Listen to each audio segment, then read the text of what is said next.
बिस्मिल्लाहिर्रहमानिर्रहीम। अस्सलामु अलैकुम ऑल द स्टूडेंट्स। हम पढ़ रहे हैं chapter number 9, the great stone face first. तो अभी तक हमने जितना चैप्टर पढ़ लिया है उसका समअप यही निकलता है कि एक बच्चा है, वो बचपन में उसकी माँ उसको एक कहानी सुनाती है एक पहाड़ के बारे में, जिसके एक भविष्यवाणी के बारे में बताती है। और पहाड़ पर एक बड़ा सा चेहरा बना हुआ दूर से नज़र आता है।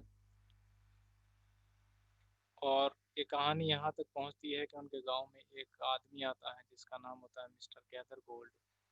और फिर सब लोग उसको जो है उस जो भविष्यवाणी की गई थी उसके हिसाब से ये मानते हैं कि भाई ये वही आदमी है जिसके बारे में भविष्यवाणी की गई थी। और फिर बाद में जो छोटा बच्चा होता है, जो राइटर है या जिसके बारे में कहानी है उस बच्चे की, तो वो यही समझता है कि ये वो आदमी नहीं है जिसके बारे में मेरी माँ ने मुझे बताया था। अब ये चैप्टर आगे बढ़ता है, कहानी आगे बढ़ती है, देखें स्क्रीन पे।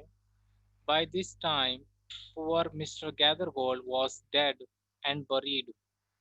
अब मिस्टर गैदरगोल्ड जो हैं वो मर चुके थे और उन्हें दफना दिया गया था। His wealth, which was the body and spirit of his existence, had disappeared before his death.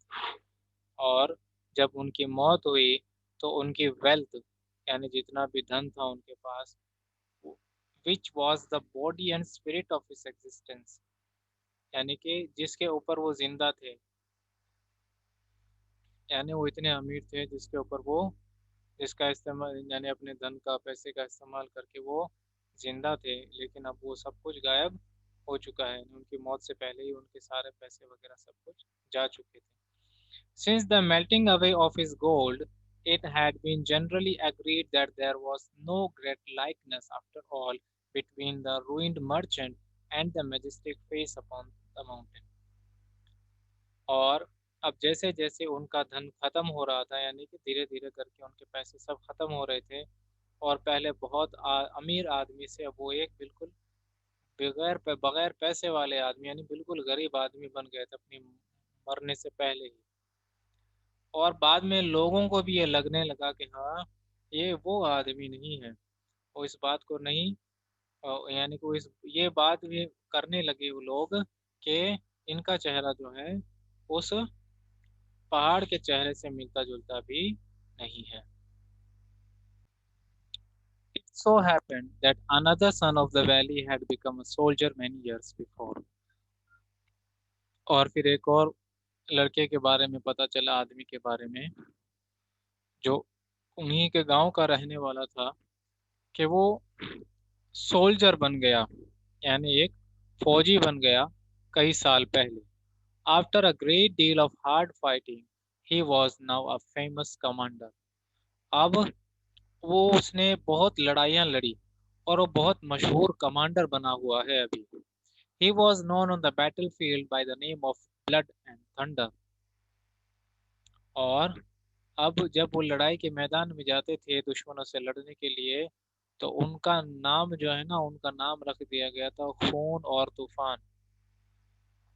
Old and tired now, लेकिन अब वो बूढ़े और थके हुए हो गए हैं। He had lately expressed a desire to return to his native valley। और अब उन्होंने अपनी इच्छा जताई कि मैं अब अपने गांव जाना चाहता हूँ। The inhabitants, his old neighbors, and their grown-up children prepared to welcome the renowned commander। अब उस गांव के लोगों ने और उनके पड़ोसियों ने, यानी उनके घर के आसपास गांव में जो लोग रहते थे उनके पड़ोसियों ने, अब उन कमांडर के जो बच्चे जो अब बड़े हो चुके थे उन्होंने तैयारियां की उनको वेलकम करने की, यानी कि अब वो गांव आने वाले थे तो उनके स्वागत के लिए तैयारियां की। It was being said that at last the likeness of the great stone face had actually appeared। तो अब ये कहा जाने लगा कि अब उस पहाड़ के चेहरे से मिलते जुलते चेहरे वाला व्यक्ति गांव में आ चुका है। Great, Therefore was the excitement throughout the valley, and many people who had never once thought of glancing at the great stone face now spent much time in gazing at it, for the sake of knowing exactly how General Blood and Thunder looked. तो अब लोग जो थे वो काफी खुश हो गए, क्योंकि अब उनके गांव में वो व्यक्ति आने वाला था जिसके बारे में भविष्यवाणी की गई थी। बहुत सब गांव वाले खूब हंसी खुशी यानी कि उनका इंतजार करने लगे। और अब लोग जो है ना वो पहाड़ के चेहरे को देखने के लिए ज्यादा टाइम देने लगे, यानी कि अब वो जब उनको भी दूसरे लोगों को भी टाइम मिलता तो वो भी बैठ करके वहां उस दूर से जो है उस पहाड़ पे बने हुए बड़े से चेहरे को देखते। इसलिए कि जब वो कमांडर उनके गांव में आएंगे तब वो उनसे यानी कि उनका चेहरा देखेंगे कि उनका चेहरा उनसे मिलता जुलता है या नहीं।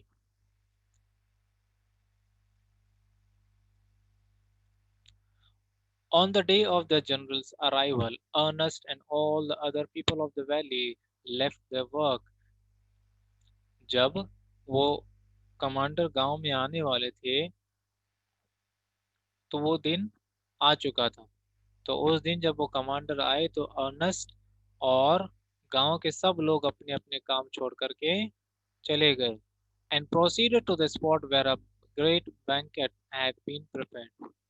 तो सब अपना अपना काम छोड़ करके उस जगह पर चले गए जहां पर वो जनरल जो है वो कमांडर जो है वो आने वाले थे, यानी उस जगह पर उनको देखने के लिए।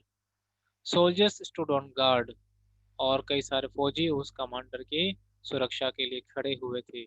Flags waived and the crowd road. अब झंडे लहराने लगे लोग, और भीड़ जो थी वो यानी कि खुशी के मारे जो है चिल्लाने लगे। Ernest was standing too far back to see Blood and Thunder's face। Ernest जो था वो काफी पीछे खड़ा हुआ था, ब्लड एंड थंडर का फेस उनको ठीक से नजर नहीं आ रहा था। However, he could hear several voices। और लेकिन वो कई सारी आवाजें सुन रहा था कि it's the same face exactly, cried one man dancing for joy। सब चिल्ला एक आदमी चिल्लाया कि हाँ देखो, बिल्कुल एग्जैक्टली वही चेहरा है। और वो आदमी खुशी से नाचने लगा।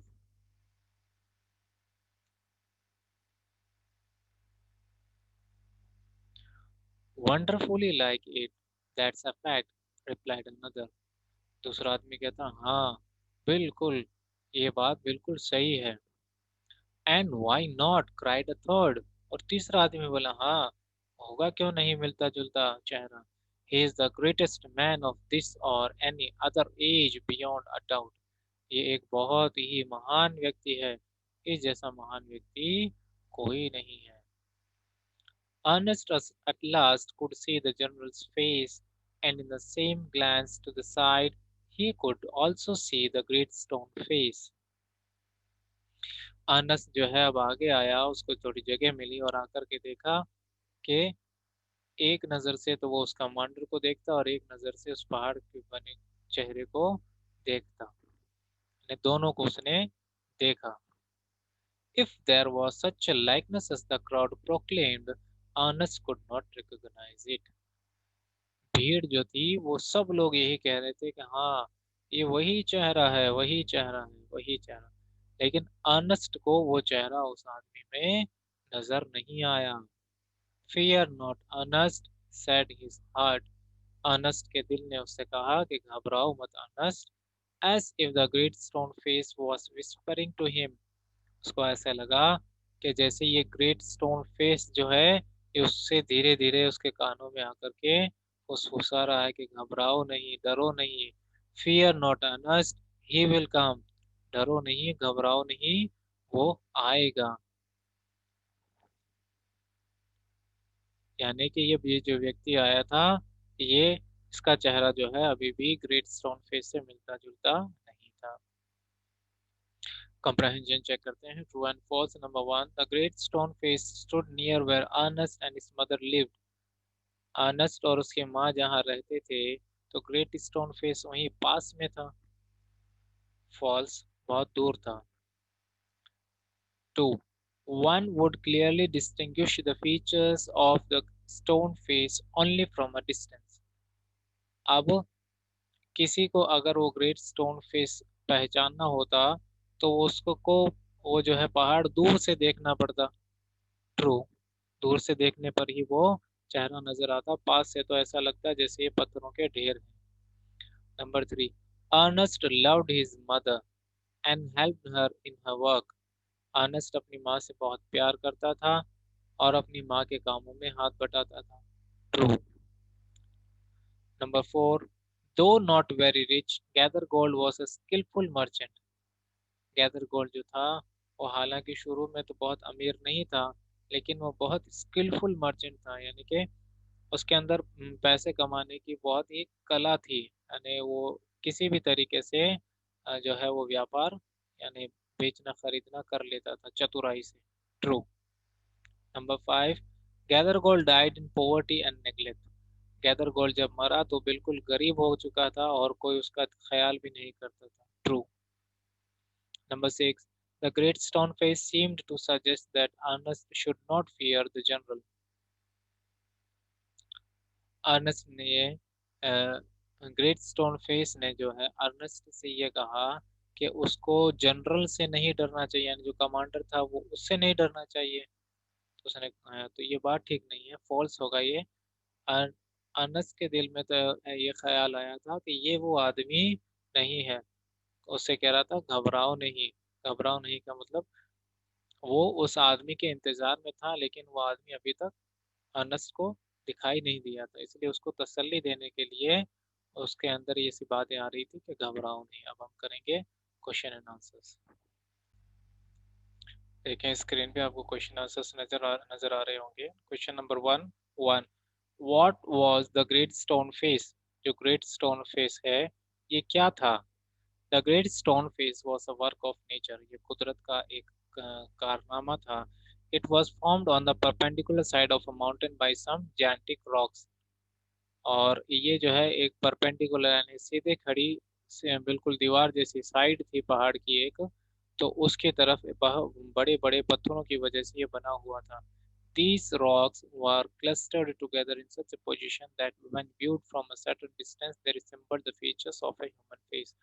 और ये पत्थर इस तरह जो है एक दूसरे के अंदर मिले हुए थे कि दूर से देखने पर ऐसा लगता था कि ये किसी आदमी का चेहरा है। However, the spectator lost the outline of the enormous face when he approached too close to the gigantic rock। और अगर कोई आदमी इसके बहुत ही पास में चला जाता तो इसको वो चेहरा नजर आना बंद हो जाता। He could see only a heap of enormous rocks that are piled one upon another। और जब पास में कोई जाकर के इसको देखता तो यही देख पाता कि यहाँ तो एक बड़ा पत्थरों का जो है वो एक के ऊपर एक ढेर लगा हुआ है। On the contrary, the great stone face seemed positively to be alive and viewed from a distance। और जब दूर से देखते थे ऐसा लगता था जैसे ग्रेट स्टोन फेस जो है ना ये चेहरा ये जिंदा है। Most people dwelling in that place strongly believed that the valley owed much of its fertility to the gentle face that was continually smiling over it। और वहां पर रहने वाले ज्यादातर लोग यही मानते थे कि इस गांव का इतना फलना फूलना यानी गांव इतना जो है अच्छा है, यहाँ लोग जो है वो अच्छे खासे हैं, पैसे वाले हैं, बहुत ज्यादा गरीब नहीं है ना, इनकी फसलें भी अच्छी होती है। तो ये सब जो है ये चेहरे की वजह से है, क्योंकि चेहरा जो है हर वक्त हमारे ऊपर अपनी नजर रखता है। Number 2 what did young Ernest wish when he gazed at it. जो जब अर्नेस्ट जो एक बच्चा था तो जब पहाड़ की नजरें उसके ऊपर रहती थी यानी उसको ऐसा लगता था कि पहाड़ जो है मेरे ऊपर देख रहा है, तो वो क्या विश करता था। Whenever Ernest gazed at the great stone face, he felt it was smiling to him। जब भी अर्नेस्ट की नजर जो है वो ग्रेट स्टोन फेस पे पड़ती थी, वो उसको ऐसा लगता था जैसे वो उसको देख करके यानी पहाड़ का चेहरा जो है उसको देख करके मुस्कुरा रहा है। The young boy wished it could talk to him. अब वो छोटा बच्चा अर्नेस्ट जो है वो ये विश करता कि काश ये मुझसे बातें करें। because he felt that if it looks so very kindly, then its voice must indeed be pleasant. तो अब उसको ऐसा लगता था कि अगर ये बोलेगा, ये इतना काइंड यानी इसका चेहरा तो इतना दयालु है, अगर ये बोलेगा तो इसकी आवाज़ भी कितनी अच्छी होगी. He said that if ever he sees a man with a similar face, he would love him very much. तो वो कहता है कि अगर वो इससे मिलते जुलते चेहरे वाला किसी आदमी को देखेगा तो वो उससे बहुत ही प्यार करेगा. Question number 2. What was the story attributed to the stone face? Stone face के बारे में क्या कहानी मशहूर थी? The story attributed to the stone face was that somebody in future a child would be born in the valley. ये थी कि आने वाले ज़माने भविष्य के अंदर एक बच्चा पैदा होगा इस वैली के अंदर, इस गांव में. He would be destined to become the greatest and noblest person of his time. और वो अपने समय का बहुत ही महान और दयालु व्यक्ति बनेगा. And that his face in manhood would bear an exact resemblance to the great stone face. और उसका चेहरा इस पहाड़ के चेहरे से मिलता जुलता होगा. Question number 3. What gave the people of the valley the idea that the prophecy was about to come true for the first time? तो उस गांव के लोगों को किस बात से ये आइडिया हुआ कि अब वो भविष्यवाणी जो है वो अब सच होने वाली है? A rumor was doing the rounds throughout the valley when the great man who was supposed to bear a resemblance to the great stone face had finally appeared. उस समय एक ऐसी अफवाह फैल गई कि वो महान व्यक्ति जिसके बारे में भविष्यवाणी हुई थी वो इस गांव में आने वाला है. A young man named Gathergold had left the valley and settled at a distant seaport. और उस गांव का ही एक आदमी जिसका नाम था गैदर गोल्ड वो गांव छोड़ करके जो है पास ही में सी पोर्ट जहाँ है वहाँ जाकर के वो बस गया था. He had grown to be a wealthy merchant by the time he grew old. अब वो काफी पैसे वाला भी हो गया था लेकिन अब वो बूढ़ा हो चुका था. He decided to return to his native valley and live his last few days where he had been born. तो अब वो वापस अपने गांव आने वाला था जहां पर वो पैदा हुआ था और वो अपनी जिंदगी का आखिरी दिन वहीं जीना चाहता था. It was believed that he had a close resemblance to the great stone face. और ऐसा माना जाता था कि इसका चेहरा जो है ग्रेट स्टोन फेस से मिलता जुलता है. The prophecy was about to come true for the first time. और वो जो भविष्यवाणी थी तो वो अब पहली बार पूरी होने वाली थी लेकिन ऐसा हुआ नहीं. Question number 4. Did Ernest see in Gathergold the likeness of the stone face? क्या गैदरगोल्ड के चेहरे में अर्नेस्ट को स्टोन फेस नजर आया? No, Ernest did not see the likeness of the stone face in Gathergold. He could not see the kindness or truthfulness in Gathergold's face as it was missing in his unpleasant face due to his wrinkled shiveredness. तो गैदरगोल्ड के चेहरे में Ernest को वो सब चीज़ें नज़र नहीं आई जिसके बारे में उसके माँ ने या जो भविष्यवाणी हुई थी जो उनसे मिलती जुलती चीज़ें उसमें नज़र नहीं आई. Number 2. Who did he confide in and how was he proved right?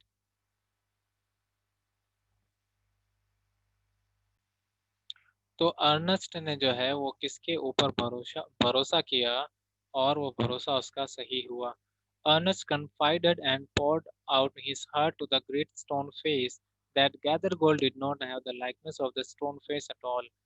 तो अर्नेस्ट ने भरोसा किया ग्रेट स्टोन फेस की बात पर.